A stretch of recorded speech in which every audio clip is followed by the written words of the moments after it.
He is more than a story. He is more than a comic book superhero. He is more than a symbol of hope. He represents our greatest aspirations.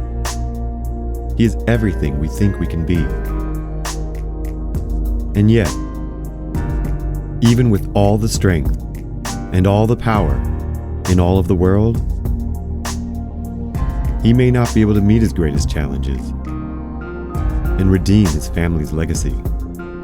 For he is the son of El.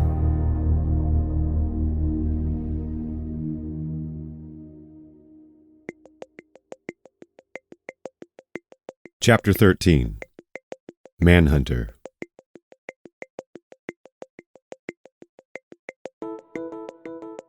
Lex Luthor's disappearance was so absolute that even Batman could find no clue to his whereabouts. Luthor's closest aides did not know where he'd gone to or when he left. J'onn J'onzz, the Martian Manhunter, could confirm they were telling the truth. Lex was thorough in leaving no traces to his plan. No satellite images, messages sent, eyewitnesses, expenditures, nothing. He simply vanished from his penthouse in the middle of the night. Weeks passed by without a sign. Eventually, Martian Manhunter took over the investigation. J'onn J'onzz had never accessed Lex's mind with his powers, though he had reached out to him before. Even still, he knew he could recognize Luthor's psyche if he got close enough to him. I have little doubt I could miss Luthor in a crowd. Wherever he is, I will find him. Clark had his doubts in J'onn's plan of combing the entire world. How close do you have to get to him to detect him? J'onn J'onzz half smiled. Do not worry about that, my friend. I will find Luthor. Just be sure you are not late to your meeting with Princess Diana. Wonder Woman had recently contacted J'onn J'onzz to arrange a meeting between her and Superman. It was scheduled for later that evening. While Martian Manhunter departed on his own to scour the earth in search of Lex Luthor, Clark found a sense of momentary freedom. With that tyrant on the run, he felt a weight had been lifted from his shoulders. It was not long before that relief was replaced by other burdens. At their meeting in D.C., Diana brought Clark to her office where she introduced him to her associate, Dr. Barbara Minerva. Barbara was a tall, beautiful blonde-haired woman. She and Diana were a formidable duo standing side by side. When they all sat down at Diana's desk, Barbara explained their work by revealing a briefcase full of photos and documents. The top photo had a face Clark had seen once before in a similar picture. Diana immediately took command of the conversation. Go ahead, dear. Tell him. Okay, so, Diana has me doing some pretty crazy work, a little out of my wheelhouse. But anyway, this guy here is Professor Achilles Milo. How do I put this delicately? Diana could not contain her disdain, interrupting. He is a wretched monster. Barbara waited a beat to make sure it was safe to continue. One real bad dude. He researches on animals and makes these horrible chimera things. But he's been impossible to find. Like, impossible. But not completely. What do you mean? Barbara reached into her briefcase, pulling out a photo of two women. You see this woman here? This is Dr. Ariana Anderson. I went to college with her. Can you believe that? Clark looked up at Barbara, glanced at Diana, and then back to Barbara. Is there any reason I shouldn't believe that? Barbara laughed and slapped the desk. Only because she's working for Empire Industries directly next to the CEO, Veronica Cale. That's why. Clark involuntarily raised his brow. Okay.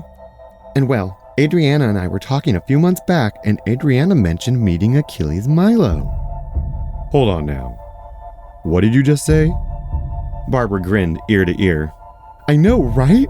It's crazy. That's what I'm talking about. How did she meet Professor Milo?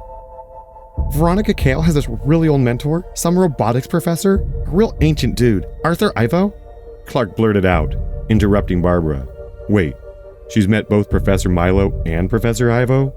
Hearing Superman's recognition of these names, Diana sat upright. You know about Milo and Ivo? Well, not really, just a little. Clark was unsure how much authority he could speak with. All he knew about them was secondhand through Batman. Diana squinted, ever so slightly. Then you know what Milo has done to people? To the animals? Only what Batman told me, but yeah, I've heard. That's a part of why we formed a League of Heroes. Diana leaned back in her chair once again, scrutinizing Superman as she crossed her arms. Go ahead, Barbara. Show him. Barbara cautiously looked back and forth between the two titans in the room before she went on. Okay, so, Adriana was able to get some info on Milo, and that's how we got these. Barbara scattered a set of photos across Diana's office desk. The photos were some kind of gruesome horror show, including some kind of ape undergoing brain surgery. Along with interior images of the laboratory were exterior images of the larger compound. Clark recognized this place. It was the same compound he had been 2 years ago, while saving the submarine stuck at the bottom of the sea, back when Luthor used him for the first time. The following day, Superman led Wonder Woman to the compound in the South Pacific. Not flying as fast as him, Clark let up his speed to allow her to catch up. Whenever called upon, Wonder Woman seemed to arrive so quickly, but while traveling around the world, she was not one to hurry. Instead, she often slowed her speed and gasped at the beauty of the Earth on display. Arriving at the site, it was visibly abandoned for what appeared to be some time. Diana did not hide her anger, stomping the ground in frustration and leaving a crack in the concrete. Wonder Woman leapt into the sky again, clenching her fists in frustration. Clark stayed on the ground looking up at her. Are you sure you don't want to look around? I'm not wasting my time when Milo is clearly not here. Wonder Woman flew off and was gone from sight in mere seconds. Clark looked around at the bunkers scattered about the compound. He could see why Diana would not bother with them. Windows were broken and cobwebs were already forming. This was no place for someone of Arthur Milo's stature. Yet amidst these buildings, Clark could hear a heartbeat. Perhaps one of Professor Milo's poor experiments had survived. Or was this where Lex Luthor was hiding? The sound of the heartbeat came from the largest of the buildings, a concrete warehouse devoid of windows. Inside its main doors, bodies of slain security guards lay scattered about. Clark moved through the vestibule and into the building's central chamber. It was a long corridor of a room. At its furthest end, a bulky form sat in a large chair, silhouetted by an array of monitors, their back facing Superman. The monitors were the only source of light in the room. From the chair, a calm, unfamiliar voice greeted Clark. Well, it was only a matter of time, I suppose. Greetings, Superman. I have been expecting you, though I am surprised it took you this long. Who's there? Is that you, Milo? The shadowy figure softly chuckled. Oh no. Professor Milo could hardly wait to escape after I'd taken my final form. I doubt he will be returning. As the chair at the opposite side of the room slowly spun around, a spotlight above it revealed a huge albino ape. It was like no species of primate Clark had ever seen before. Most disturbing was the top of its head. This creature's brain was visible from under a glass domed skull. Superman stepped back in horror at the sight. What? Who are you? The ape smiled a malicious grin. I am the greatest mind of my generation. Any names I once had pale to describe me. I have adapted my brain, and now my body, beyond human ability. I have become Ultra-Humanite. Look, I don't know what Milo did to you, but I want to help. That is very kind of you, Superman. But Achilles did nothing to me. He simply provided this shell for me to inhabit. I have done all the rest, and I doubt there is anything you or he can do to help me. I will be helping myself, thank you. Now hold on a second. As Superman took a single step toward Ultra-Humanite, a dart shot from the wall, precisely striking the clasp release of his belt. The release button was the tiniest inset pinhole, yet the aim of the dart had been perfect. In that same moment, another dart shot out, ensnaring the belt and pinning it to the wall behind Clark. Superman stopped at once. Ultra-Humanite's delight could be seen in his eyes. Go ahead, Superman. Take another step. The next dart will be pure kryptonite. But you don't have to take a step.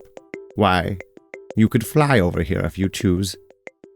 But do you want to gamble that your maximum flight speed of 853 kilometers per hour will suffice? It's your move, Superman. What if I don't move? Ah yes, your infamous powers of frigid breath and fiery vision. Please, try. I trust my blast shields will activate in time to nullify their effects. As I said, Superman, Go ahead. It's your move. Only a single moment passed before Superman hurled himself backwards, through the wall behind him. As he smashed through the heavily enforced panel, he grabbed hold of his belt. Outside of the windowless building, Clark made one swift movement, circulating around the structure while putting the belt back on at the same time. From the backside of the building, Superman exploded through the wall behind the computer console that Ultra-Humanite sat at. Clark restrained him in his own chair and flew him several thousand meters above the compound. What's your contingency plan for this? Ultra-Humanite had nothing to say for himself. Quite the contrary. From that moment until they arrived at Star Labs, Clark never heard the ape speak again. Ultra-Humanite did all he could to come off as a simple animal and cast doubt on Superman's claims.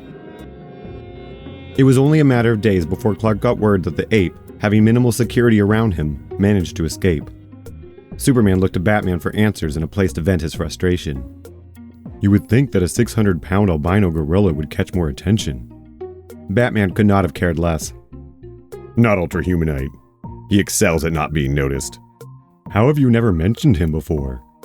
Bruce breathed out one long sigh. He's a member of the Lightkeepers from a past generation. Only, he's altered his brain and body beyond recognition. Making matters worse, he tampered with the memories of our grandparents' generation. No one remembers who he was. Most of the Lightkeepers pretend he doesn't exist. That is, of course, until they need him once again for whatever sick experiment they have planned. It appears this time Milo has paid him in the form of an ape's body. What do you mean? Paid him? Achilles Milo engineered that creature for Ultra-Humanite to transfer his brain into, probably in exchange for help on another experiment. That's what Milo does. He engineers innocent creatures into monsters, all for sport. How do we stop him? First, we find him. I thought you had all the information on the Lightkeepers. I did, at one time. But their efforts to keep me busy have not been in vain. I'll find Milo again. He doesn't stay put for long. Every now and then, he stirs up just enough waves to be found. If we move quickly when he does, we can catch him. Ultra-Humanite, Achilles Milo, Lex Luthor, all of them moved unseen around the world. As weeks stretched into months, finding them felt like a futile effort. Yet hope came in the form of Martian Manhunter's return. He reached out to Clark telepathically and the two of them agreed to meet with Batman at the Batcave. There, J'onn J'onzz broke down all he had learned. I have tracked down Luthor to a compound built on a small volcanic island. He is not alone.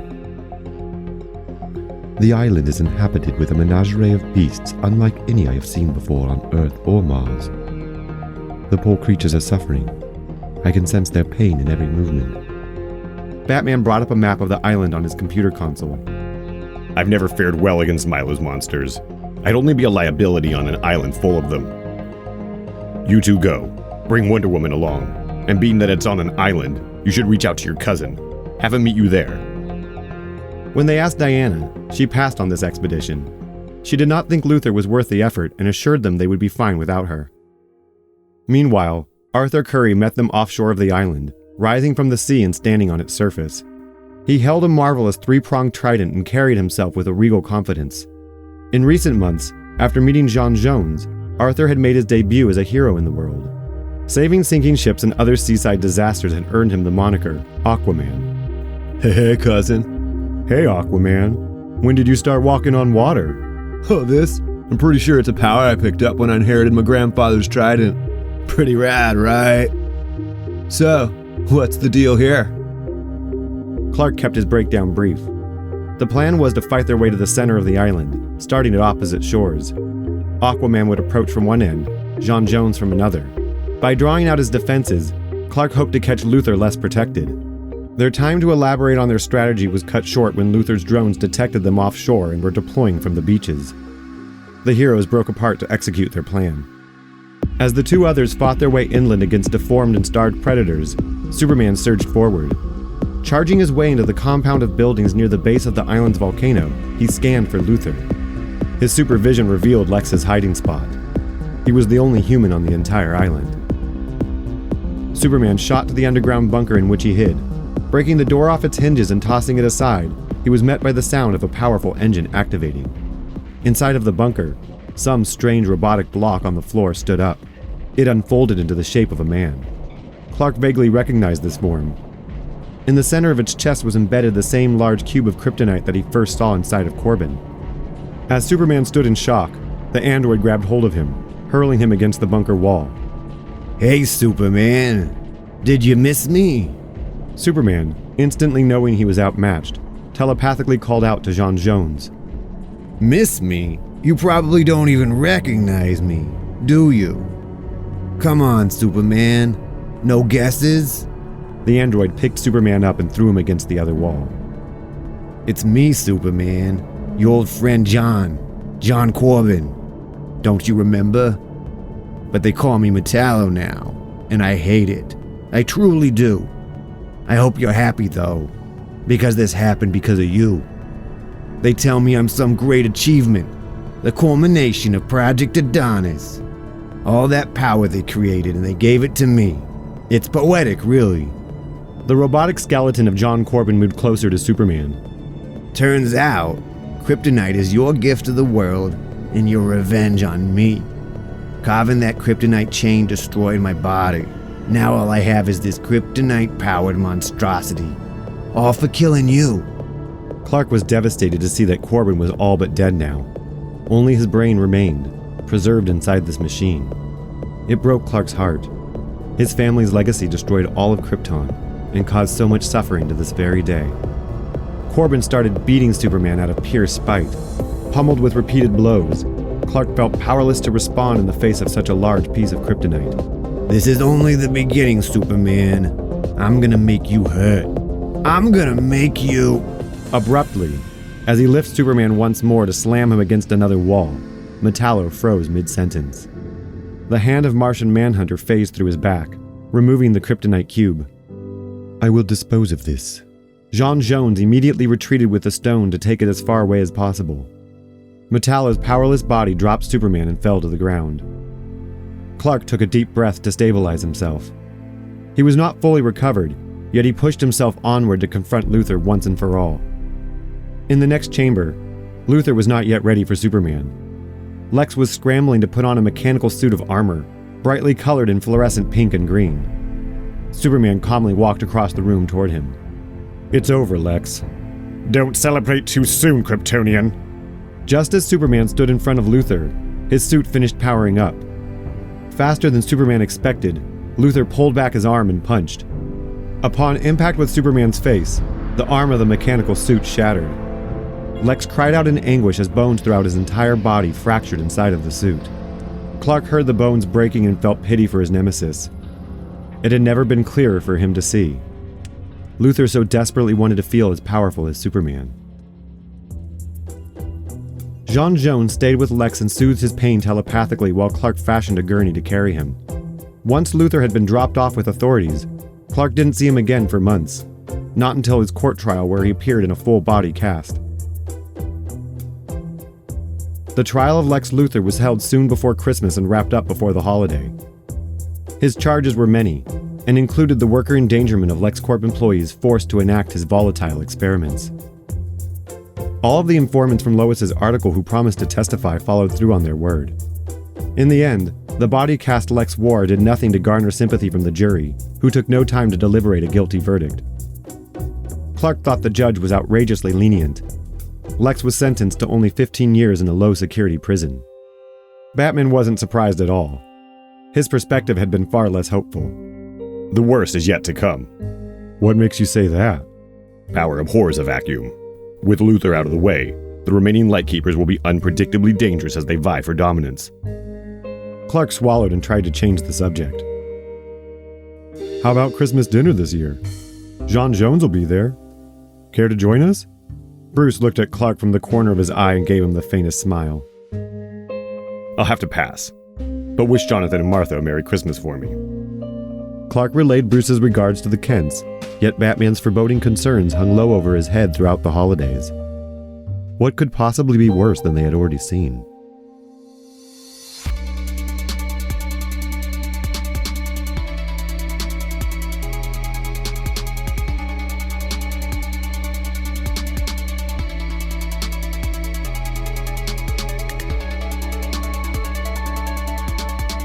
Thank you for listening. I'm Isaac Bluefoot. Son of L is written and produced by myself. This story was inspired by the Superman and DC Comics and characters originally created by Jerry Siegel and Joe Shuster, with additional contributions by Joseph Samachson, Joe Certa, William Moulton Marsten, Harry G. Peterson, Len Wein, George Perez, Greg Rucka, Liam Sharp, Drew Johnson, Bill Finger, Bob Kane, Marv Wolfman, Jerry Ordway, Mort Weisinger, Paul Norris, Gardner Fox, Mike Sekowsky, Sheldon Moldoff, Robert Bernstein, and Al Plastino. Manuscript editing assistance by Trisha Reel. Music in this episode was made by BioUnit, Chad Crouch, Poddington Bear, Kyle Preston, Blue Dot Sessions, Vortex, Dilating Times, Mellow C, Scanglobe, Nihilor, Jack Anderton, Tortu Supersonic, and Scott Holmes Music. See the episode notes for details. If you're enjoying this audiobook, please recommend it to friends and write a review. I can't tell you how much I appreciate it. Another way to show your support is at patreon.com/bluefoot. For more of my work, get yourself a deck of Omen Quest cards at omenquestcards.com. Games with heart to break the ice. And be sure to listen to the next episode. Chapter 14. Gods and Monsters.